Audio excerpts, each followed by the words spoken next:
unrealized gains just doesn't seem fair in any sense of the word.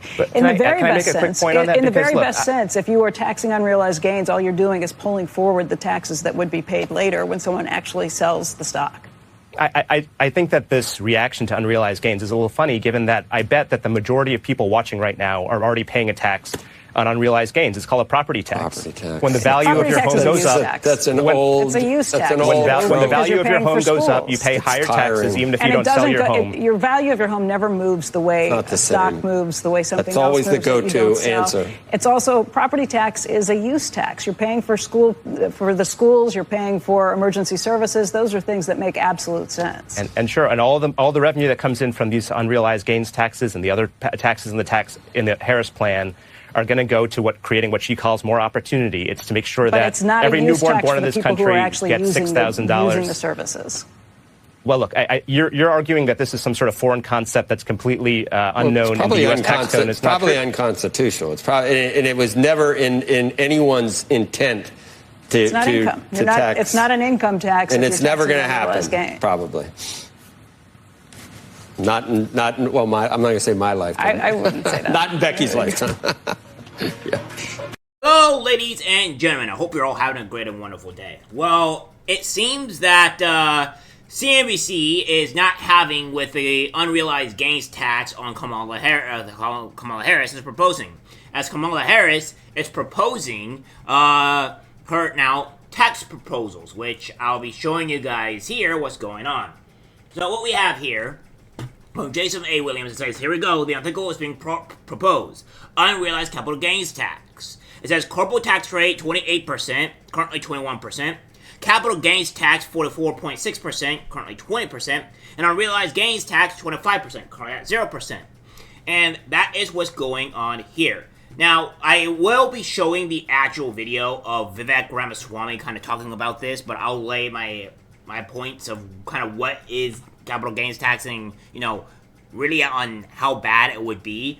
It says, new, and CNBC host Joe Kernan rolls his eyes and laughs after Harris, and advisor Bahat Arama tries arguing in favor of Harris' unrealized capital gains tax, which you guys seen before you clicked onto this, before I started talking here.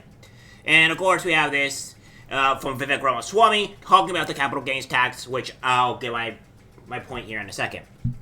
Now, the point of capital gains is to pretty much tax you on money that you don't have yet. So if you are, say for instance, if your house, you bought it for $600,000, $500,000, right? And then all of a sudden your home is now worth $1 million or $1.1 million, which is technically the house that we're in right now.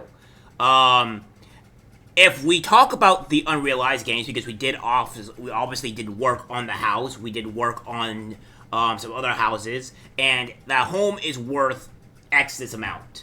Then then you're going to have to pay for those upgrades, which is the home is now at $1.1 million, but you didn't sell it. So, for instance, if your house is $600,000, or say, for instance, let's go with a lower one, like $400,000. You bought the house for $400,000. Then, all of a sudden, your house is worth $800,000. Well, now you have to pay taxes on the $800,000 because it's unrealized gains. And if we don't even want to talk about like where it's affecting people or affecting you per se, right? Where, they're talking about, oh, it's the 100 million. Well, if we go and do a little bit of research here, we can end up finding out that what $100 million companies. So let's go here. $100 million companies in US. So let's just go with this here, right? Let's see if we can find out what's going on with the $100 million companies. So, apparently, from what we have here, is just the total number of organizations associated with this hub. So, essentially, there is 9.5 thousand, so it's be 9,577 companies that would have estimated to 100 to 500 million. Now, that I understand, it's not going to probably, do all this stuff and all that or whatever, but say, for instance, State Farm, which is an insurance company, California has a major insurance company problem here. And they pretty much said, if we don't increase the actual our actual wage for it by 50%, we're just gonna bounce and leave California. Well, they're probably worth around $1 billion, or definitely more than $100 million. All right, so that means the unrealized gains tax that they would be getting for whatever cost that may be is going to cost them a considerable amount of money. Well, then that company is most likely going to go under, or they're going to leave the state or leave the country. So that being said, if for instance, if since you have all these companies here, you can have, say, if even half of these companies, organizations, whatever you call it, whatever you mind you, has to pay unrealized gains tax. Unrealized gains tax, they're effed. That means they're gonna have to either massively increase the their prices or etc., or they're going to leave the country to where they're not going to be attacked unrealized gains. So this is going to affect you whether you have $100 million or if you don't. This is what people are not seeming to understanding here, right? That they're not understanding that the actual cause and the actual cause of ramifications of the $100 million tax. It's like, well, it's not going to affect me. I don't have $100 million. Well, let's put this in League of Legends terms for people that don't understand video. That would that kind of never have to understand, like,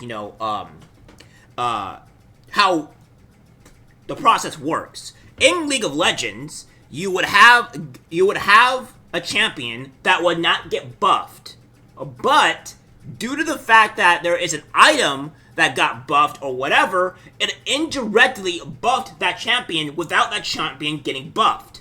That's the thing. So it's the same thing here.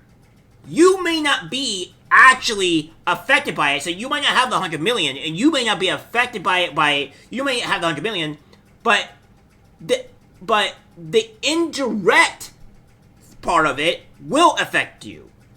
So even so, you may not have the $100 million in your bank account, the indirect part of the unrealized gains will affect you, because the other thousands of companies that do have $100+ million are going to be affected, and then that's going to affect you as well. It is a cataclysm. It is a concurrent effect. Because, so now, you have to care about unrealized gains. If you think it's not going to affect you, then you're insane. You're insane. So what we're going to do now is have Vivek Ramaswamy tell us exactly what realized gains is. It's going to be similar to what I'm telling you here. Especially in the tech sector, you have people sitting on large, long-standing embedded capital gains. And so for people to understand what this means, it means you have to pay taxes on sales that you have not yet made. And even forget the stock market and think about even everyday Americans across this country. That means that if you're a farmer or if you're a small business owner, you will owe taxes with cash you literally do not have in your pocket to pay those taxes. That is a formula for a second Great Depression. And it is something that's been in the bloodstream of Democratic policy for a long time. Go back to Elizabeth Warren and Bernie Sanders' plans of a wealth tax, even in the 2020 primary. I think this idea is here to stay for the Democrats. That's a big one. I think Tim Walz's selection as vice president says a lot. That's the first real presidential-style decision we've seen Kamala Harris have to make. She went with somebody who at the state level has favored increasing taxes on capital gains. In that case, it was unrealized, but they have talked about unrealized gains and taxing them. And I do worry about that, what that means, not just for the stock market, but for everyday Americans across the country. The stock market, if there's not 60 votes for that in the Senate, the stock market doesn't have to price it.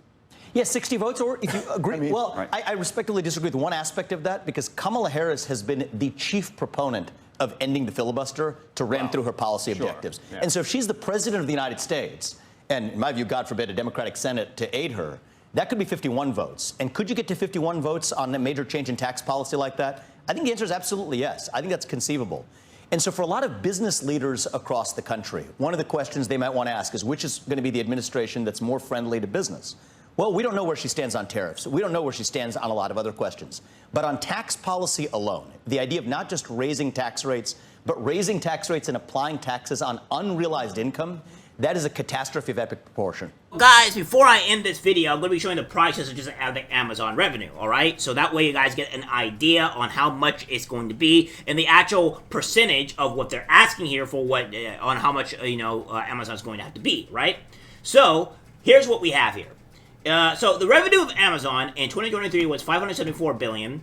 For 2022, it's $513 billion. And then for 2021, it's $469 billion. So that's what they have to have here. So this is their income tax. You go with their gross profit, say $270 billion, $225 billion, $177 billion. These are all from years 2023, 2022, and 2021, just to let you guys know.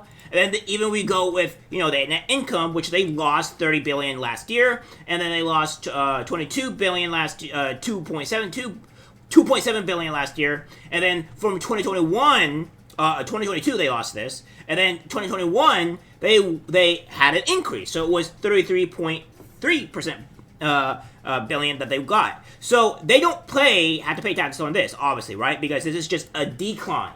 But with this, the increase, they would have to pay taxes onto that. Now, if we were going to do something like this, right? If we were going to do all this and do the actual math. So if you do 25% of 507 billion, they have to pay taxes of $133.6 billion onto that. Or if you want to do what is 25% of a billion, they have to pay taxes of is $250 million. So these people are going to have to pay an insane amount of taxes. And I'm not really an economist, right? So take what I say with a grain of salt, honestly. But I'm just using rational thinking here. And if these companies have to end up paying this amount of money, they're not going to be, along with all the other taxes they also have to pay, on top of her gouge pricing. This is just asking for death for the companies. This is insane. And this is going to have an indirect issue with you guys, because if they can't make ends meet, if they can't be able to stay afloat as a company because do these unrealized gains taxes on top of the capital, on top of the price gouging, which she also says she's going to implement, then that also means that the food and everything is going to go significantly up, causing a actual increase in food and everything else, and make everything worse, making an economic crisis. So I don't know about you guys, but it's not a good thing that this is happening. It's a very, very bad thing, and we gotta keep this from happening. And then this will affect you whether you like it or not, because again, even if you don't have $100 million in your account, the other companies, the thousands of other companies that do have $100 million in your account, it's going to affect you. And maybe Amazon might be able to survive this. Maybe they might be able to survive this because they're very huge. But the companies that are not huge and almost every $1 million counts, yeah, it's going to be a huge problem. So maybe think about that when you start talking about these tax issues or these things when you want to vote for Kamala Harris, because it will affect you if you like it or not. So that's it for the video, guys. Like, subscribe, share. As always, take care, my friends. I'm disgusted by what I see in public. Even people closest to us can't be trusted. This is algorithmic disease, the social media.